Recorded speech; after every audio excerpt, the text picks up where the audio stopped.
stepping into the inspiring world of vision, leadership and innovation, the very essence of Plutonium Business Park. In this special series of testimonials, we get an exclusive glimpse inside the minds behind the mission. The architecture of Plutonium isn't just engineered, it's envisioned. Please welcome the man behind the core of this project, the heart, the principal architect, Mr. Soyuz Talib from Staple. So good to have you.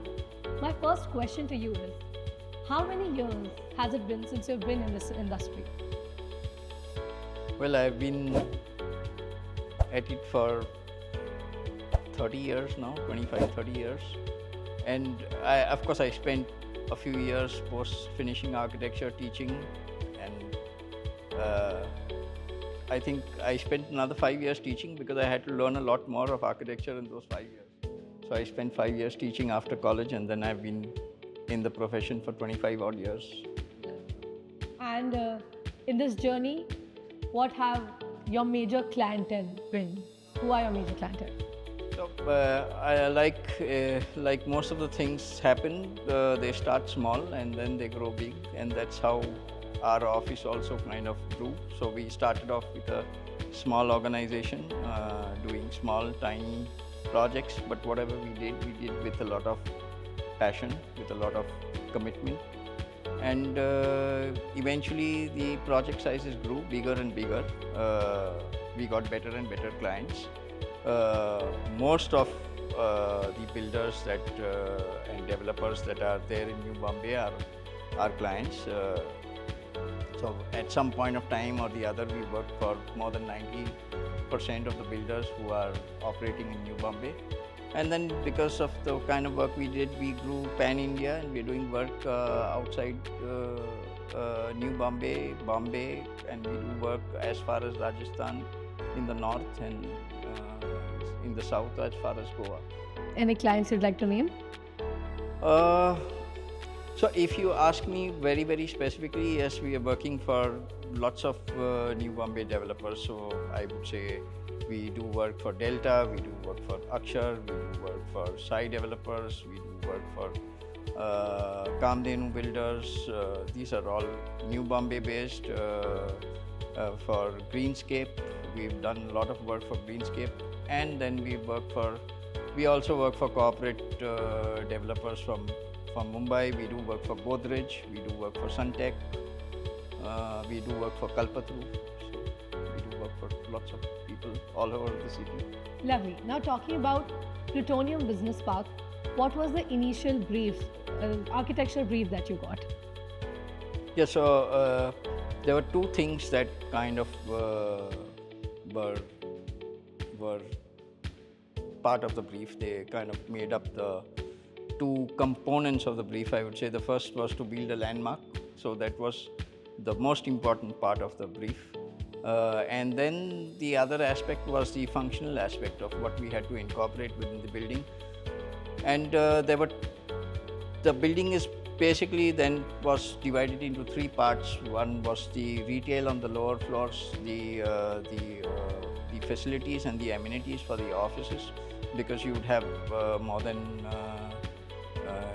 probably 10 to 15,000 people working in the building, and they would all require areas that are beyond office space. So we had to incorporate other facilities that could kind of be there for them to kind of spend time when they're not in office, for leisure, for food, for other facilities that they would require. And how was the integration of that brief in reality? So there were, as like I mentioned earlier, the brief was very, very clear. We had to incorporate the retail. The complex problem was trying to get two things going at the same time on the lower floors, because we had to have the entry levels worked out such that the office goers would not overlap with the retail component. So there was a clear segregation of how the traffic would move within the building, how people got in and out of the building, the kind of experience that people would have at the entry. People who are going to office should feel like going to office, and the whole idea of probably entering through a gate, driving down to an entrance lobby, getting down and getting in was something that was important, and it was as important as probably putting the retail on the ground floor. So there were challenges as far as how to incorporate all these things within the space that was available. Car parking was a very, very big component because we had to accommodate a huge number of car parks that would kind of fit inside the building.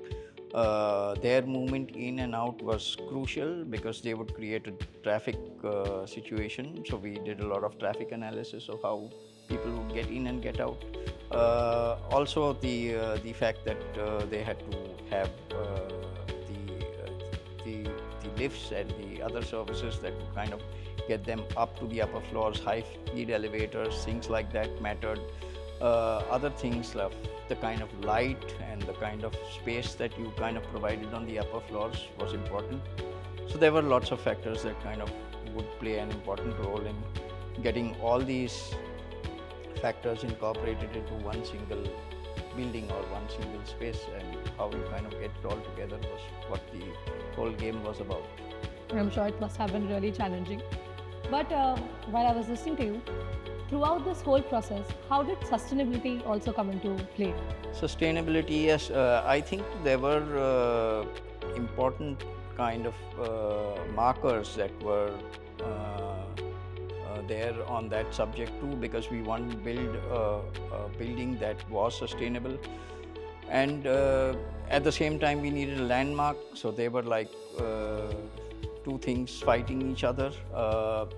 Of course, when we worked on the facade of the building, that was an important thing where we said that we need sufficient light inside the building. Daylighting was an important factor, so we had large floor plates. We needed light to get in right into the deeper regions of the office. So we chose a clearer glass, and what we ended up doing is we had to kind of then control the amount of light getting in at the same time.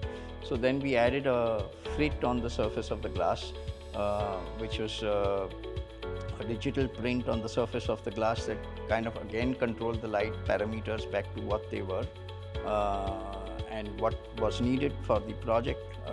So that was something that we did architecturally to kind of incorporate sustainability in the project.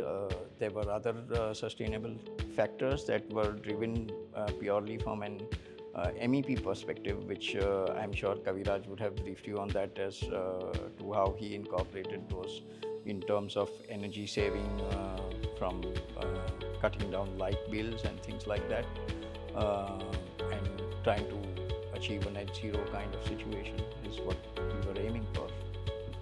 Wonderful. Now my next question to you is, how does this building respond to its urban context, especially being located next to IKEA on the Thane Belapur road altogether?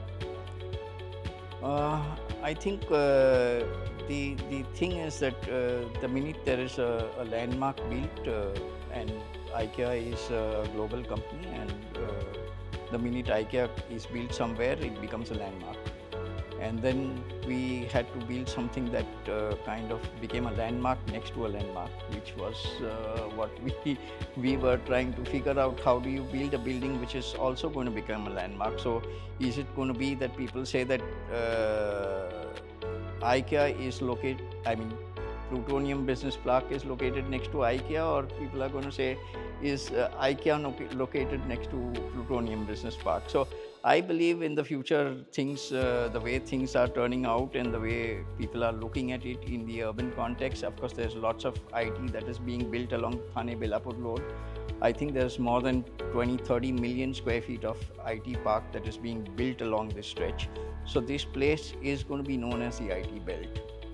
And Plutonium Business Park is going to be not known as the building that stands next to IKEA, but I think IKEA will be known as the building that stands next to Plutonium Business Park in the future.